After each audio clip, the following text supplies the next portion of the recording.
नवरंगपुर जिलार लोक महोत्सव मंडेई 2025 पाई मिशन शक्ति ठारे जिलापाल महेश्वर स्वाई अध्यक्षतार प्रस्तुति बैठक अनुष्ठित हो जाइछे। मुख्य अतिथि भावे गणशिक्षा मंत्री नित्यानंद गंड और नवरंगपुर विधायक गौरीशंकर माझी जोगदे मंडेई कार्यक्रम को सठिक भावे परिचालना करने को आलोचना करथिले।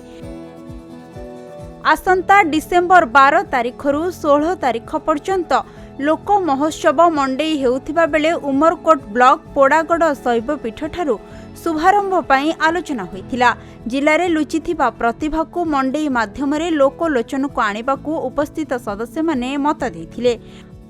मंडेई उत्सव देखिबाकू आसुथिबा दर्शकों यातायात पई सुविधा करबा सह शांति श्रृंखला रक्षा करबाकू पुलिस प्रशासन को निर्देश दिया जाइछि। एही बैठक में स्थानीय बुद्धिजीवी जिला स्तरीय अधिकारी उपस्थित थिले।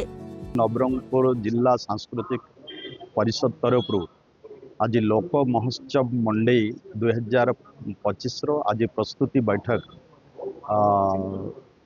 जिलापाल सभापतित्व रे अनुष्ठित हो सारी। प्रति वर्ष मंडेई महोत्सव पालन धूमधाम रे करा जाए। तो चलित वर्ष भी केमती मंडेई महोत्सव धूमधाम रे नवरंगपुर जिले में हम एथिरे आमर आंचलिक जो सांस्कृतिक